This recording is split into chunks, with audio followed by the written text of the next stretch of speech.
প্রতিদিনের মতো আমার আজকের দিনের শুরুটাও হয়েছিল খুব সকাল করে। সকাল সকাল ঘুম থেকে উঠে ফজর নামাজ আদায় করে নিয়েছিলাম। তারপর ঘরের ফার্নিচারগুলো একটা কাপড় নিয়ে খুব সুন্দর মতো মুছে নিচ্ছি, যেহেতু রাস্তার পাশের বাসা, প্রচুর ধুলাবালি আসে আমার বাসায়।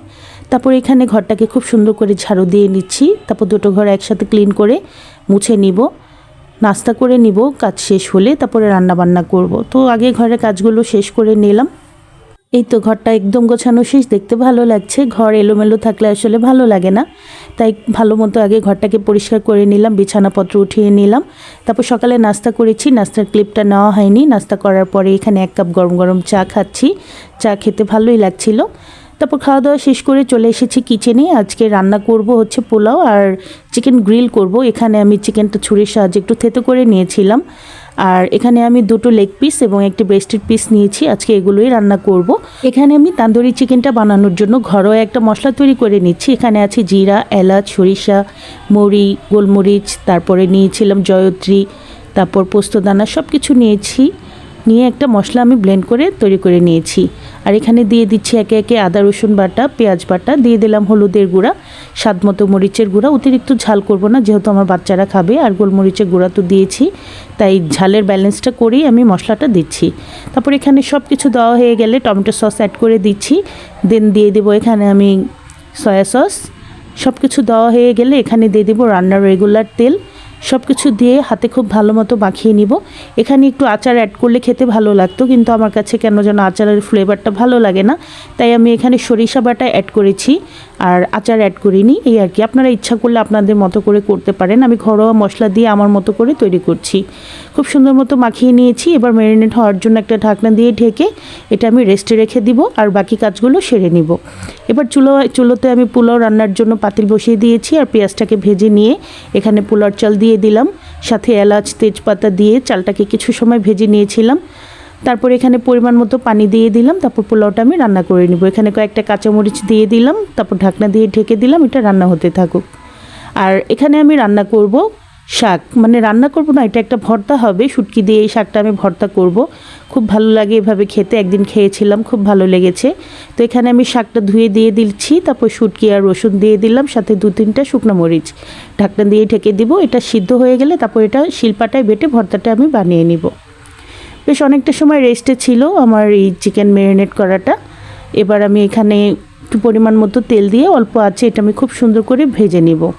একে একে আমি চিকেনের পিসেসগুলো দিয়ে দিচ্ছি। এভাবে করে চিকেন তান্দুরি বানালে খেতে কিন্তু মন্দ হয় না। সবসময় কিন্তু রান্না করা মাংস ভালো লাগে না, একটু ভিন্নভাবে প্রেজেন্ট করলে খেতেও ভালো লাগে আর দেখতেও ভালো লাগে। একটা ব্রাশ দিয়ে মশলাগুলো আমি একটু ব্রাশ করে দিচ্ছি।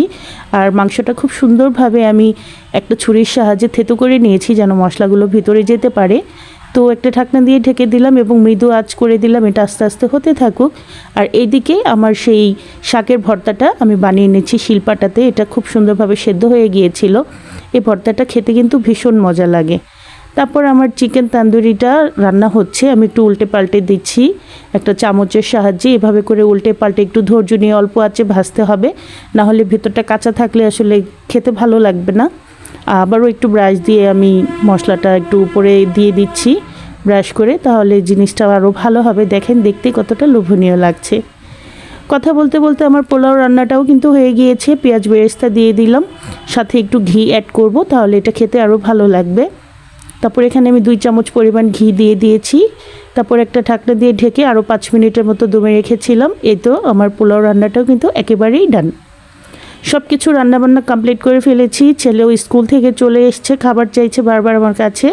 তো গোসল শেষ করেছি, আগে ছেলেকে খাবার দিব, তারপর আমি নামাজ পড়ে তারপরে আমি খাবো। যেহেতু ছেলে স্কুলে ছিল, ওর ক্ষুধাটা বেশি লেগেছে, তাই ওকে আগে খাবারটা সার্ভ করব।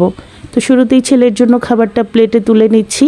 ওকে একটু সাজিয়ে গুছিয়ে দিলে ও খেতে পছন্দ করে, তাই ওর প্লেটটা একটু সুন্দর মতো সাজিয়ে দিলাম। নিয়ে তারপর ছেলের হাতে প্লেটটা দিয়ে দিলাম। ভীষণ খুশি হয়ে গেছে। মাঝে মাঝে ছেলেদেরকে এভাবে করে খুশি করার চেষ্টা করি আমি। সিম্পল কিছু দিয়েও অনেক সময় কিন্তু বাচ্চাদেরকে খুশি করা যায়।